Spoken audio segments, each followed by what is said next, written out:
June 7, 1940, Chrysler headquarters, Highland Park, Michigan. A phone call lasting only 7 minutes would set in motion an industrial revolution that changed the face of modern warfare. William Knudsen, recently appointed by President Franklin Roosevelt as the nation's Commissioner of Industrial Production, asked a question that at first seemed absurd. Can Chrysler build tanks? The man on the other end, K.T. Keller, president of the Chrysler Corporation, replied with unflinching honesty, "I have no idea, I've never seen one." At that time, the U.S. Army possessed a mere 66 medium tanks. Nazi Germany, meanwhile, had unleashed more than 3,000 panzers across Europe in just over a year, crushing Poland in less than a month and conquering France in 6 weeks with coordinated armored assaults. America's entire tank fleet could have been annihilated before lunch on any day of the Blitzkrieg. The mathematics of war already spelled disaster across Europe's battlefields. Neither Knudsen nor Keller realized that this brief exchange would spark one of the most remarkable industrial transformations in history. Within 9 months, Chrysler would achieve what no military arsenal ever had: tanks, 30-ton steel behemoths that previously required months of skilled craftsmanship, would roll off assembly lines like automobiles. One completed every 55 minutes.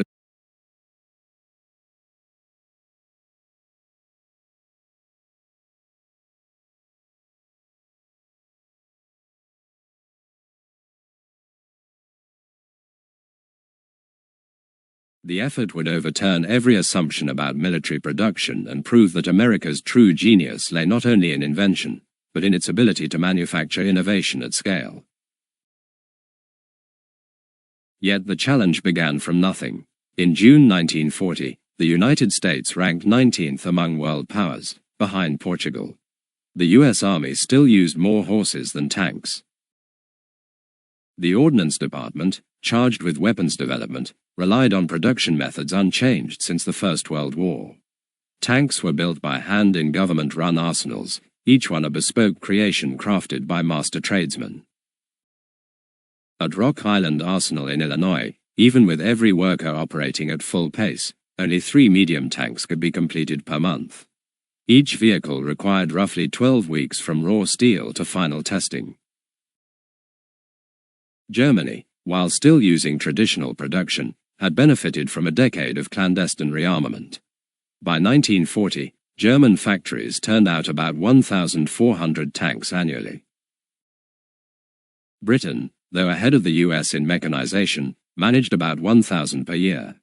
Every major power regarded tanks as highly complex war machines demanding artisanal assembly. When Keller hung up, he immediately called B. E. Hutchinson, Chrysler's chief engineer, and Frank Zeder, vice president of engineering. Within an hour, they were in his office, facing what looked like an impossible task. The Army wanted 1,000 medium tanks in less than 18 months. Chrysler would have to design production methods, build a new facility, and deliver results starting with zero knowledge of tank construction.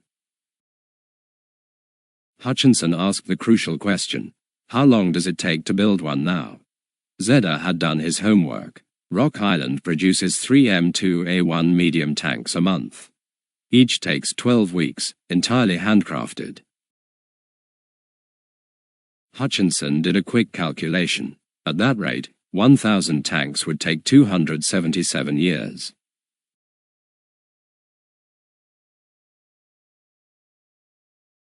Keller's response became the defining statement of the program. "Then we won't build them the Army's way. We'll build them our way. If they want 1,000 tanks in 18 months, they'll have to accept automobile production methods. And that means we need to see exactly what we're building." Within days, the trio visited Rock Island Arsenal. They observed workers painstakingly fitting armor plates by hand, adjusting track tension by instinct, and machining parts individually to match each unique vehicle. The current production model, the M2A1 medium tank, weighed 19 tons and carried a 37mm gun. Every tank required roughly 8,000 individual parts, each made with loose tolerances that forced constant adjustment during assembly.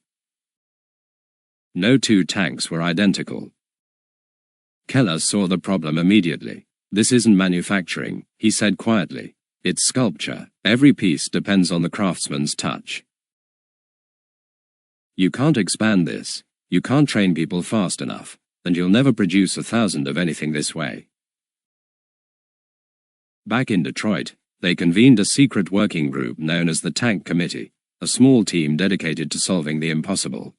It included Owen Skelton, Chrysler's chief production engineer, along with specialists in tooling, metallurgy, and logistics. They met daily in a commandeered conference room at Highland Park, often working through the night. Their breakthrough came not from speed, but from perspective.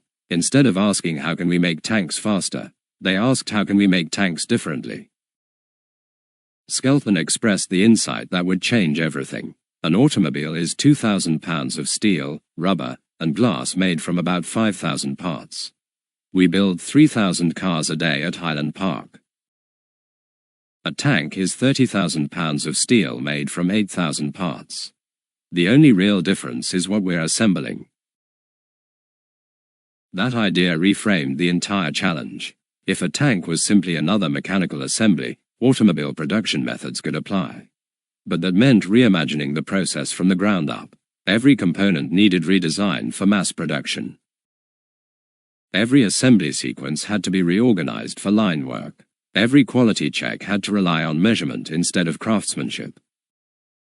The committee studied the M2A1 blueprints and discovered that 60% of production time was consumed by custom fitting. Arsenal parts were inconsistent. Skilled mechanics had to grind, file, and realign components by hand. Hutchinson proposed the revolutionary alternative. We'll manufacture every part to automotive precision. Then they'll fit perfectly without rework.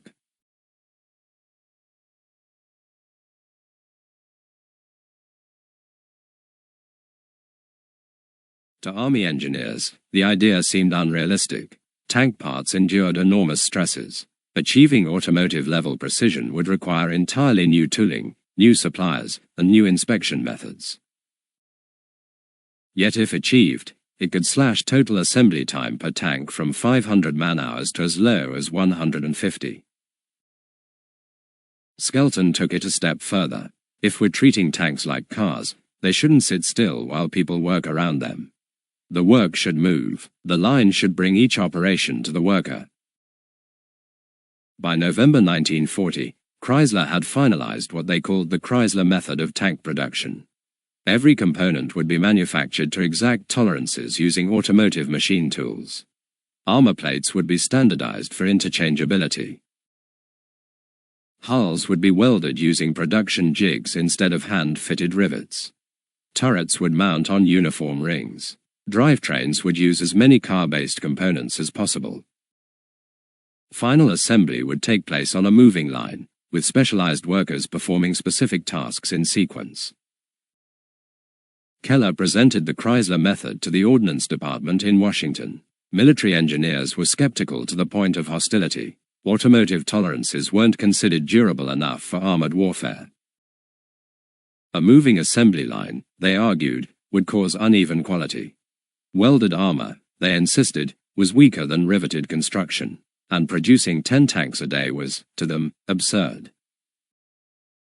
Keller's answer was short and irrefutable. You need 1,000 tanks in 18 months. We can do it. Can anyone else? No one could. In late November 1940, Chrysler was awarded an extraordinary contract. The Army would finance the construction of an entirely new tank plant. Chrysler would design, equip, and operate it. The Army added one condition. The facility must be designed by Albert Kahn, the Detroit architect who had redefined industrial architecture. Albert Kahn, then 71, was a German Jewish immigrant who had arrived in Detroit in 1881 at age 11. He had no formal architectural schooling, learning through apprenticeship. By 1940, his firm, Albert Kahn Associates, employed 600 architects and engineers, and had designed nearly 1/5 of all architect-engineered factories in the United States. His brilliance lay in viewing factories as machines for making machines. His buildings maximized daylight, optimized material flow, and used reinforced concrete to create vast open spaces for flexible production. When Keller approached Kahn in July 1940, he presented a list of requirements that bordered on the impossible. The factory had to be large enough to house a full tank assembly line plus component manufacturing. It had to be completed within months. It needed to be bomb-resistant, and it had to be convertible for civilian production after the war. Kahn accepted the challenge immediately. He threw his entire firm into the effort. Teams worked 18-hour days drafting plans for what would become the Detroit Arsenal tank plant. The main structure would cover 1.25 million square feet under one roof, among the largest industrial buildings in the world. Critical sections would have 3-foot-thick concrete walls, capable of withstanding bomb blasts. Steel trusses reinforced the roof to deflect explosions and protect windows and ventilation systems. The layout embodied the Chrysler method. A central assembly line, nearly a quarter-mile long, would run the building's full length. Feeder lines would deliver major components at timed intervals. Machine shops on the north end would produce drivetrain and precision parts, while welding bays on the south end fabricated hulls and turrets. Materials would move continuously from raw steel at the west end to finished tanks exiting at the east. Kahn added a key innovation military engineers had never imagined. The assembly line would be recessed 4 feet below floor level, forming a trench. Tanks would ride on carriers within this trench, allowing workers to reach the underside without lifting equipment. This one design change would save hundreds of hours per tank in suspension and drivetrain installation. Groundbreaking took place September 9, 1940, on 113 acres of farmland in Warren Township, Michigan, just north of Detroit. The site was chosen for its proximity to Chrysler's facilities and its access to rail lines. Construction began at a frantic pace. Multiple contractors worked simultaneously, pouring foundations, erecting walls, and installing utilities. Kahn's reinforced concrete design allowed rapid progress. Sections could bear weight within days of pouring. By February 1941, the main building was structurally complete but far from finished. Walls stood without windows, and interior systems were still being installed. Nonetheless, Chrysler began moving machinery into the facility while construction continued around it. Keller made a bold decision. The first tanks would be built inside an unfinished building. Michigan winters were brutal. In February and March, with temperatures below freezing and no heat, workers assembled tanks wearing heavy coats, their breath visible in the cold. A steam locomotive was brought inside to provide warmth, its boiler hissing in the shadows. The sight of a locomotive parked in a half-finished factory, warming men as they built tanks, symbolized the raw determination of the effort. While construction crews battled weather and deadlines, the tank committee tackled the engineering challenges. The first obstacle was the drivetrain. The M2A1's original transmission had been built for hand assembly, fine for an arsenal, but impossible to mass produce. Chrysler's engineers redesigned it using the same modular logic they applied to automobiles. The whole unit could now be built on its own assembly line and installed in a single operation. The change cut installation time from 40 hours to 4. The suspension required a similar rethink. Instead of building each bogie wheel set by hand under the hull, Chrysler standardized every component and built fixtures that allowed pre-assembly and testing.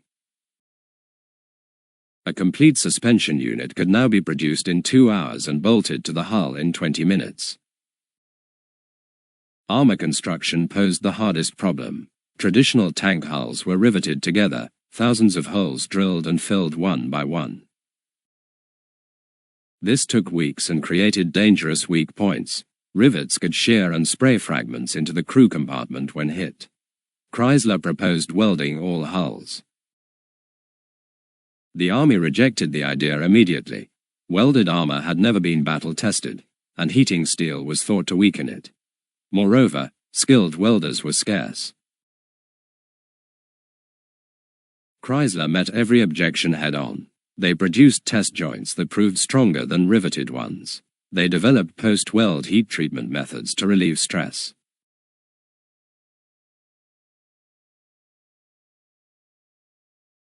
And they built jigs so precise that semi-skilled operators could produce flawless seams after only 2 weeks of training.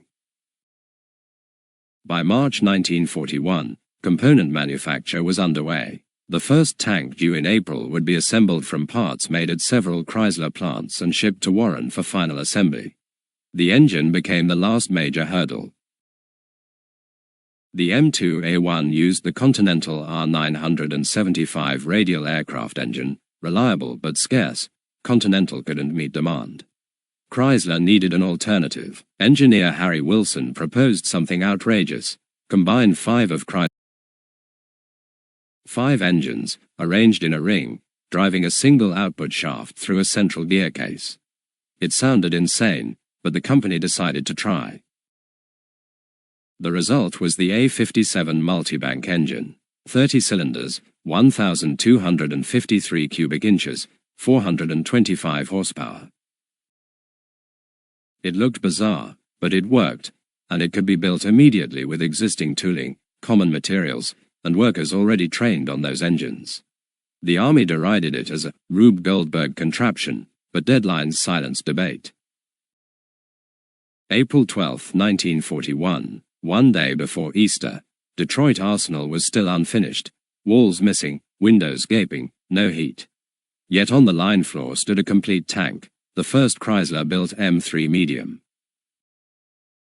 The M3 carried a 75mm gun fixed in a side sponson and a 37mm gun in a small rotating turret. Even before rollout, it was considered transitional, a stepping stone to a more modern design. Still, it was the first tank ever built on a true automobile-style assembly line. 12 days later, on April 24, 1941, the M3 was driven out before an audience of Army brass, Chrysler executives, politicians, and workers. Keller himself rode inside as it rumbled into daylight. Demonstration crews pushed it hard, crashing through barriers, tearing across mud, firing both guns. Spectators watched a farmhouse mock-up disintegrate under its treads. What the show didn't reveal was the deeper triumph. Behind that single tank lay a working production system that would soon produce thousands. By May 1941, one tank rolled off the line every other day. By June, one per day. By July, 2 daily became routine. Meanwhile, Hutchinson built the supplier network required to sustain the flow. Each tank contained roughly 8,000 parts. No company could make them all. He toured machine shops across Michigan, Ohio, and Wisconsin. "We need these parts, to these specs, by this date. Can you do it?" he asked. Many hesitated, so Chrysler offered training, tooling advances, and upfront funding. The network grew rapidly, more than 400 suppliers in 32 states by year's end. A forge in Ohio provided armor plates, a foundry in Pennsylvania cast drive housings, Wisconsin shops machined track pins. The workforce transformed just as dramatically. In mid-1940, Chrysler had not one employee with tank building experience. By August 1941, the arsenal employed 5,800 people, most trained from scratch. New hires learned their tasks at in-house training schools. Workers practiced on mock fixtures until they mastered the motion, then graduated to the real line. Someone assigned to mount transmissions spent 2 days on simulators before touching an actual tank. This system kept production rising without slowdown. By September 1941, output reached 4 tanks a day. M3s were already in British service under Lend-Lease, nicknamed Grants after Ulysses S. Grant. British crews praised their reliability but noted the tall profile and limited main gun traverse. Chrysler's engineers were already developing the replacement, the M4 Sherman. From the outset, the M3 had been a stopgap. Its sponson gun made it awkward and high-sided. A true modern tank required a fully rotating turret. Working with Army ordnance, Chrysler re-engineered the hull and suspension and installed a 75mm gun in a cast or welded turret. The M4 Sherman was born, the most iconic American tank of the war. The transition from M3 to M4 became the ultimate test of flexible mass production. Rather than halting for retooling, Chrysler phased in new components while finishing existing contracts. By February 1942, every tank emerging from the line was a Sherman. The M4 was conceived for assembly line efficiency. Large hull sections were cast or welded for easy alignment. Turrets were one-piece castings from specialized foundries. Drivetrain parts were standardized for interchangeability. Even tracks were redesigned for rapid manufacture. Then December 7, 1941 changed everything. Pearl Harbor thrust America fully into war. The cautious ramp-up turned into a desperate race. Tank requirements skyrocketed overnight. The 1,000 tanks that once seemed ambitious became a fraction of what was now demanded. Chrysler responded with raw momentum. The Arsenal's 4 tanks per day rate in September 1941 became 12 by March 1942, and 18 by July. Keeping up meant confronting endless bottlenecks. A shortage of welders slowed hull work until Chrysler founded welding schools that graduated 50 operators each week. When machine tool suppliers fell behind, Keller secured federal priority shipments. Owen Skelton, now General Manufacturing Manager, instituted production expediting, teams of engineers patrolling the floor, spotting delays, and fixing them within hours. Detroit Arsenal's culture became obsessed with numbers. Daily production totals were posted. Workers knew exactly how many tanks each shift completed, and competition between shifts became fierce. By December 1942, they achieved what experts had declared impossible: 896 Shermans built and delivered in a single month, 29 per day. The Detroit Arsenal alone outproduced the entire German tank industry that month. This was precision manufacturing turned into an industrial symphony. Tanks advancing down the line every 55 minutes, suppliers feeding parts just in time, inspectors measuring every dimension. December 1942 marked the high watermark of wartime production. The Army immediately wanted the success duplicated. New tank factories opened across the country, run by General Motors, Pressed Steel Car, and Pacific Car and Foundry, all built on Chrysler's model. None matched Detroit Arsenal's volume or efficiency. By VJ Day in August 1945, the plant had produced 22,234 tanks, roughly a quarter of all U.S. wartime output. The Sherman itself evolved constantly. The M4A1 featured a cast hull, the M4A2 used twin diesels for Allied partners, the M4A3 mounted Ford's GAA V8, and the M4A4 carried Chrysler's own A57 multibank engine. Each variant required line adjustments, yet the flow never stopped. That adaptability was the assembly line's greatest advantage. Craftsmen would have had to relearn each version, but factory workers simply followed updated instructions. The Sherman's reputation remains debated. Against Tigers and Panthers it was outgunned and out-armored. Sherman crews often faced terrifying odds. But the M4's virtues lay elsewhere. It was reliable, easily repaired, and, most importantly, available in overwhelming numbers. The statistics told the strategic truth. Germany produced about 24,000 main tanks from 1939 to 1945. Britain approximately equals 28,000. The Soviet Union approximately equals 105,000. The United States, entering large-scale production only in 1942, built nearly 90,000. Detroit Arsenal alone accounted for 1/4 of that total.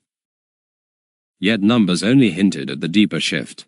Before 1940, every nation treated tank manufacture as a specialized military craft requiring veteran artisans and years of experience. After Detroit Arsenal, tank production was understood as an industrial process governed by engineering and efficiency. That change had enormous implications. Private industry could now scale military output at will. Workers could be trained in weeks, not years. Supply chains could span entire continents. After the war, Chrysler kept operating the Arsenal under contract. Production paused, then resumed during the Korean conflict, turning out 3,443 M47 patents. The 1960s brought the M60 series. In 1979, the plant began building components for the M1 Abrams. In 1982, financial pressures forced Chrysler to sell its defense division to General Dynamics for $336.1. Tank manufacturing continued there until 1996, when operations moved to Lima, Ohio. Today, the Warren site houses the Army's TACOM Lifecycle Management Command and the Ground Vehicle Systems Center. A Michigan historical marker commemorates the spot where more than 22,000 tanks proved that American industry could become a weapon in itself. K.T. Keller stayed with Chrysler through the war and became chairman in 1950, retiring in 1956. Albert Kahn died in December 1942, only months after his masterpiece reached full stride. William Knudsen, promoted to lieutenant general in January 1942, the highest rank ever granted to a civilian industrialist, died in 1948. The Shermans built at Detroit Arsenal fought on every front, landing in Normandy, rolling across France, island hopping through the Pacific. They served with British, Canadian, Free French, Soviet, and Chinese forces. Many survived the war to fight again. Israel fielded upgraded Shermans in 1967 and 1973. Several South American armies kept them until the 1980s. A few still run today as living memorials to an era when production capacity defined victory. The conversion of tank building from craft to industry happened because a few engineers and industrialists refused to accept conventional limits. They didn't see tanks as mysterious weapons requiring artisanship. They saw them as mechanical systems, not so different from cars, built from thousands of coordinated parts. Both machines demanded precision, sequence, and discipline. Recognizing that parallel changed the world. What sounds obvious now was revolutionary in 1940. It required extraordinary nerve to look at an army contract and decide that traditional arsenals were obsolete. It demanded confidence that the techniques which made automobiles affordable could also mass-produce the most complex instruments of war. And it worked. Chrysler's triumph validated Henry Ford's earlier vision. Interchangeable parts and moving assembly lines could conquer any manufacturing challenge. Ford had proved the concept with civilian cars. Chrysler extended it to armored vehicles. The result transformed the course of the war. Without thousands of Sherman tanks, Allied ground forces would have fought at crippling numerical disadvantage. The United States alone delivered nearly 90,000 armored vehicles, roughly 1/4 rolled out of a single building in Warren, Michigan. Yet perhaps the greater legacy wasn't in what those tanks achieved, but how they were built. Detroit Arsenal showed that private industry could solve military problems faster and cheaper than government arsenals. It demonstrated that production engineering was more decisive than tradition or bureaucracy. That idea reshaped post-war America. In the Cold War years, the U.S. deliberately preserved industrial capacity that could be rapidly converted to wartime use. It became national policy to keep factories, tooling, and supplier networks ready for emergency mobilization. The arsenal of democracy that Chrysler embodied evolved into a permanent system of cooperation between the Pentagon and private contractors. What had begun as an experiment in 1940 became the foundation of the modern defense industrial complex. The Chrysler engineers who created Detroit Arsenal were practicing systems engineering long before the term existed. They viewed production not as isolated tasks but as an interconnected organism, suppliers, tooling, assembly lines, training, and inspection all functioning as parts of a single living mechanism. Each element was designed to reinforce the others. The result was scalability. When output needed to double, the system expanded: extra shifts, larger supplier orders, more trained workers. When new variants appeared, fixtures were adjusted and instructions rewritten, not reinvented. Every improvement fed back into the cycle of optimization. Data from the floor was analyzed relentlessly. If a process took too long or caused defects, engineers found out why and fixed it. That culture of continuous improvement, borrowed from Detroit's auto plants, was alien to military arsenals accustomed to rigid procedure, but it became the secret of their efficiency. The productivity gains were astonishing. The first M3 tank in April 1941 required roughly 500 man-hours to assemble. By late 1942, a Sherman required only about 150. A 300% improvement in less than 2 years, achieved not by better machinery alone, but by relentless analysis and refinement. The economics were equally impressive. The factory's construction cost about $20 million, its machinery another $30 million, for a total investment of $50 million. By the end of the war, it had produced more than $2 billion worth of tanks.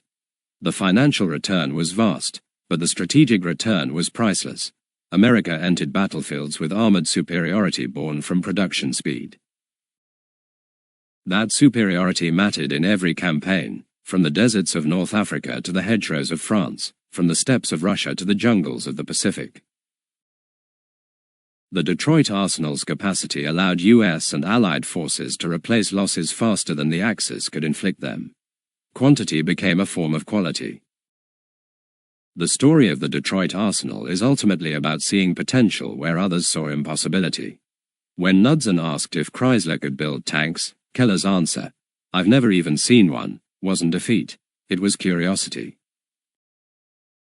He didn't know yet, but he believed engineering could find the way. That confidence defined American industry at its peak. Where European nations saw tanks as delicate instruments requiring craftsmanship, American engineers saw machines to be systematized. Everything could be reduced to components, processes, and sequences. That philosophy, faith in process and precision, proved. Within 9 months, Chrysler went from zero experience to rolling out completed vehicles. Within 18 months, they exceeded every requirement. Within 3 years, they had delivered more armored vehicles than most nations built in the entire conflict. Ordinary people had accomplished the extraordinary.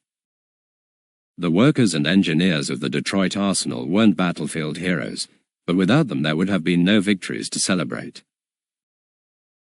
They represented a democratization of warfare production, where citizens on assembly lines became as vital as soldiers in trenches. Before World War II, weapons came from government arsenals manned by artisans.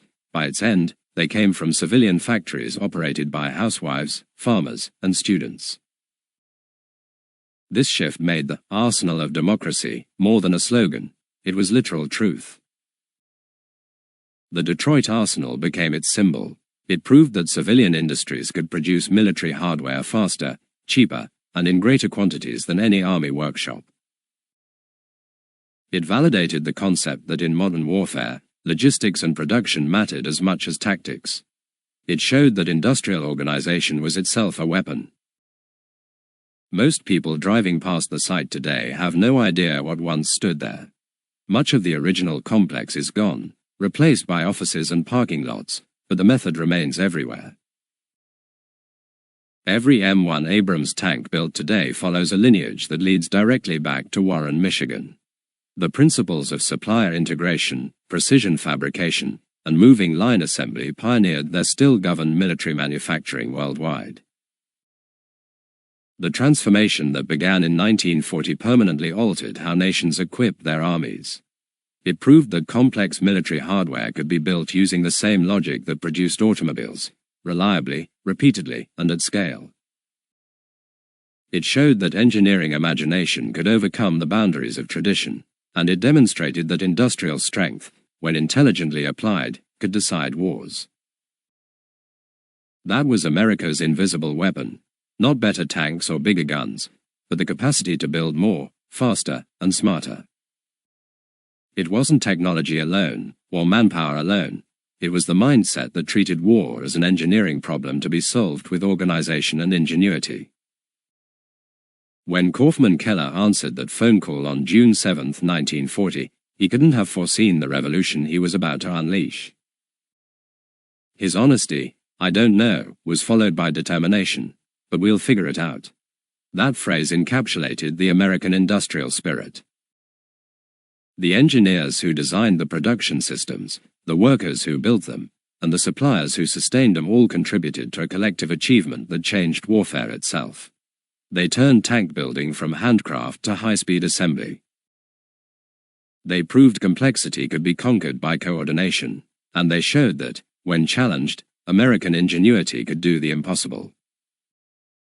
This story deserves to be remembered not merely for the machines it produced, but for the mindset it embodied. The Detroit Arsenal wasn't just a factory, it was a demonstration of principle, that any problem, no matter how daunting, can be solved through systematic thinking and refusal to accept limits. The tanks are mostly gone now, rusting in museums or resting as memorials, and the workers who built them have passed on. But the idea they proved endures. Every modern production line, from cars to aircraft to spacecraft, owes something to the Arsenal's legacy. Every engineer who looks at a new challenge and asks not if it can be done, but how to do it efficiently carries that same spirit forward. Between 1940 and 1945, in 9 months of planning and 4 years of execution, Chrysler turned impossibility into routine. They transformed skepticism into steel, raw material into victory. That transformation stands as one of the most remarkable achievements in industrial history. When someone says, "It can't be done," the proper response, learned from the Detroit Arsenal, is simple: show me why not, and we'll find a way. That answer built an arsenal that armed democracy and helped save the free world. It remains a blueprint for innovation, resilience, and belief in the solvability of even the hardest problems.